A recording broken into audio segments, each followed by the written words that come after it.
السلام علیکم ناظرین اکرام، نئی ویڈیو میں آپ کو خوش آمدید کہتے ہیں۔ کیا انسپریشنل لیڈر ہے عمران خان؟ میں وقت گزرنے کے ساتھ ساتھ یہ محسوس کر رہا ہوں کہ جیل نے عمران خان کو کندن بنا دیا ہے۔ ایک بندہ جیل کی سختیاں برداشت کر رہا ہے لیکن پوری قوم کو انسپائر کر رہا ہے۔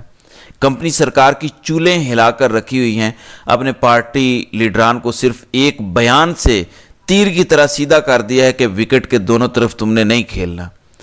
عمران خان کے اکاؤنٹ سے بڑے عرصے بعد بڑا زبردست اور ہو بہو جو عمران خان نے کہا وہ بیان جاری ہوا ہے۔ بیچ میں گائے بگائے ہوتے رہتے ہیں لیکن ایسا زبردست بیان بڑے عرصے بعد آیا ہے۔ ظاہر ہے کوئی کیس لگا ہو، کوئی عدالتی پیشی ہو یا ملاقات ہو جائے، ایسے لوگوں کی جو قابل بھروسہ ہیں تو پھر اصل پیغام باہر آتا ہے۔ آج علیمہ خان کو تو نہیں ملنے دیا گیا لیکن ایسا پیغام آ گیا کسی اعتماد کے بندے کے ذریعے۔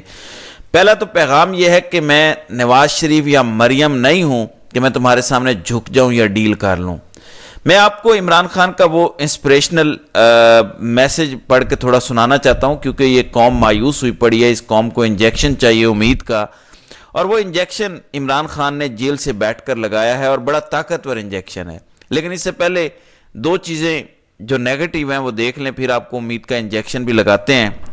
تمغہ امتیاز کو ذلیل و رسوا کرنے والی غریدہ فاروقی لکھتی ہے کہ عمران خان رہا نہیں ہوں گے، چاہے 190 ملین پاؤنڈ کیس کی سماعت عید سے پہلے لگے یا بعد میں۔ عمران خان کی رہائی نہیں ہے، ختم شد۔ اس کے بعد موجودہ حالات کے تناظر میں احسن اقبال کا بیان کہ اس وقت دنیا میں کوئی ایسا شخص نہیں جو عمران خان کا گارنٹر بن سکے۔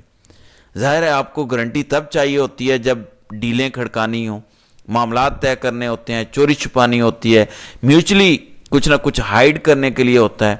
خان سے جب ڈیل کی بات کی جاتی ہے تو وہ کہتے ہیں میرا حق ہے رہا ہونا، مجھے ڈیل کی کیا ضرورت ہے؟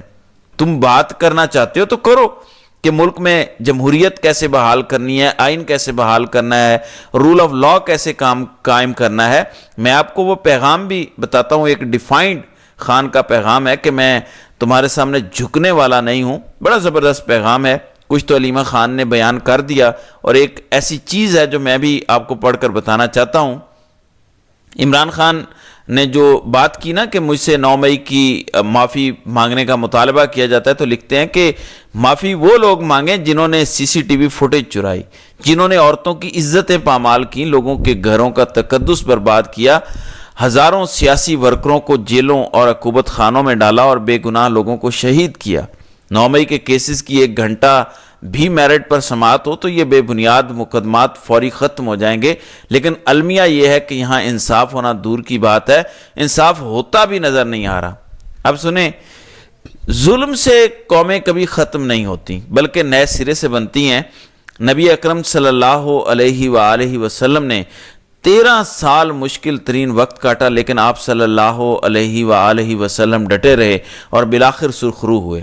لہٰذا ہم سب کو آپ صلی اللہ علیہ وآلہ وسلم کے نقش قدم پر چلتے ہوئے بحیثیت قوم ڈٹ کر آخری دم تک لڑنا ہوگا، مقابلہ کرنا ہوگا۔ جب انصاف کا ہر دروازہ بند کر دیا جائے پھر پرامن احتجاج کے سوا کوئی رستہ نہیں بچتا۔ تحریک انصاف سمیت پوری قوم کو پیغام دیتا ہوں کہ ملک گیر احتجاج کے لیے تیار رہیں۔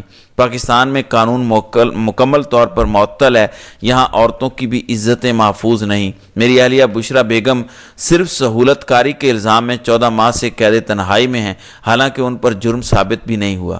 Doctor Yasmin Rashid cancer survivor اور بزرگ خاتون ہیں، مگر ان کو بھی بے شرمی سے جعلی مقدمات میں پابند سلاسل کیا گیا ہے۔ میری ہمشیرگان جن کی عمر 65 سے 70 سال کے درمیان ہے، ہائی کورٹ کے حکم پر جیل مجھ سے ملنے آتی ہیں جو ان کا اور میرا بنیادی حق ہے، مگر ایک کرنل ان کو روک دیتا ہے اور عدالت کا حکم ردی کی ٹوکری کی نظر ہو جاتا ہے۔ جنگل کے قانون کا یہ عالم ہے کہ میری بہنوں کو یہاں سے گرفتار کیا جاتا ہے اور چکری کے پاس آدھی رات کو لے جا کر بے یار و مددگار چھوڑ دیا جاتا ہے۔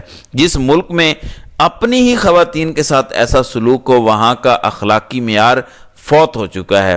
مریم نواز کے لندن میں 5 فلیٹس نکلے تھے مگر ان کی ضمانت 2 ماہ میں ہو گئی کیونکہ شریف خاندان ڈیل پر راضی تھا۔ جو فرعونیت کے آگے جھک جاتا ہے ان کے سب کیسز معاف ہیں، مگر جو حق پر کھڑا ہے وہ بے جرم بھی سزاوار ٹھہرتا ہے۔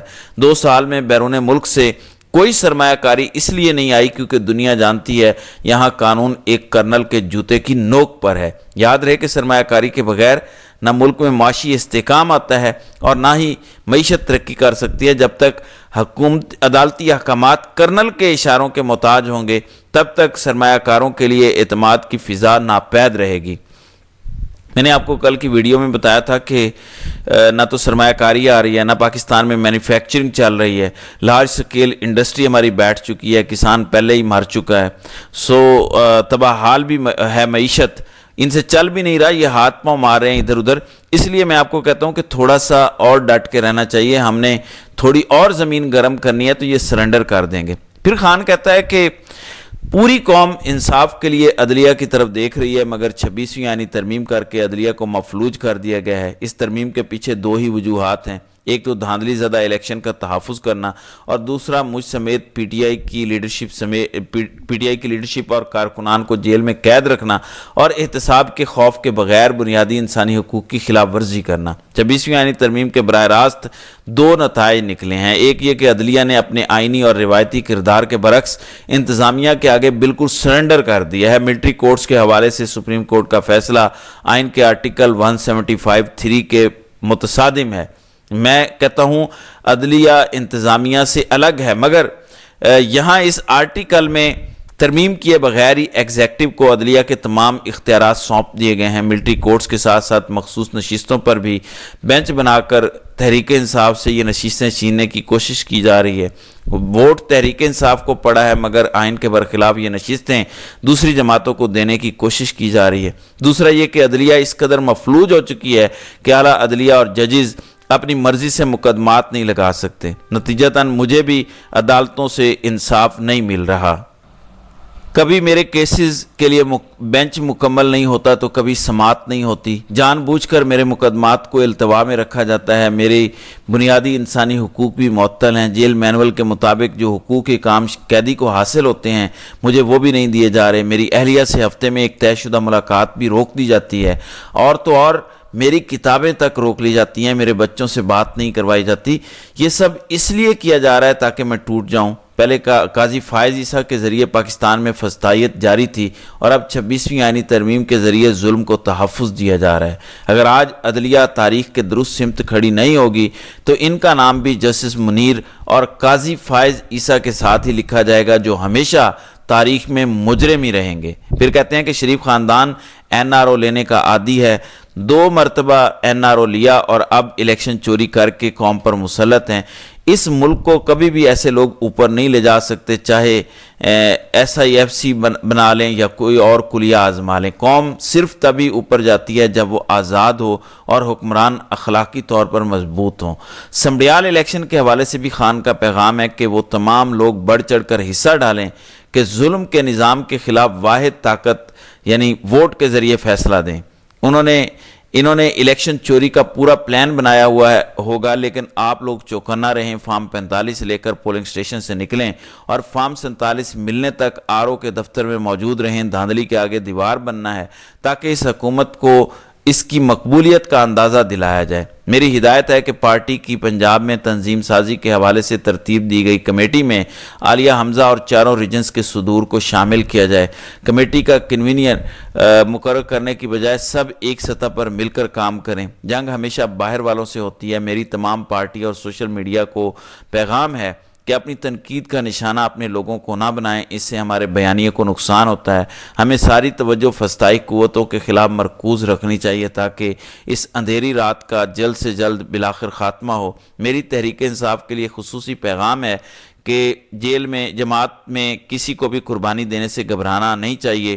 اگر مجھ سمیت سینکڑوں کارکنان اور لیڈرشپ جیلوں سے نہیں گھبرائی تو آپ لوگوں کو بھی نہیں گھبرانا چاہیے۔ پارٹی عہدیداران کو فیصلہ کرنا ہوگا کہ وہ اپنی ذمہ داریوں سے عہدہ برا ہونے کو تیار ہیں یا نہیں۔ اب جو عہدیدار سرگرم نہیں ہوگا اسے برطرف کر دیا جائے گا۔ اس ملک سے ظلمت کے سائے ختم کرنے کے لیے ہم سب کو اپنے حصے کی قربانی دینا ہوگی۔ فائنل فیصلہ عمران خان کا کہ مزاحمت ہوگی اور مزاحمت ہوگی۔ اس لیے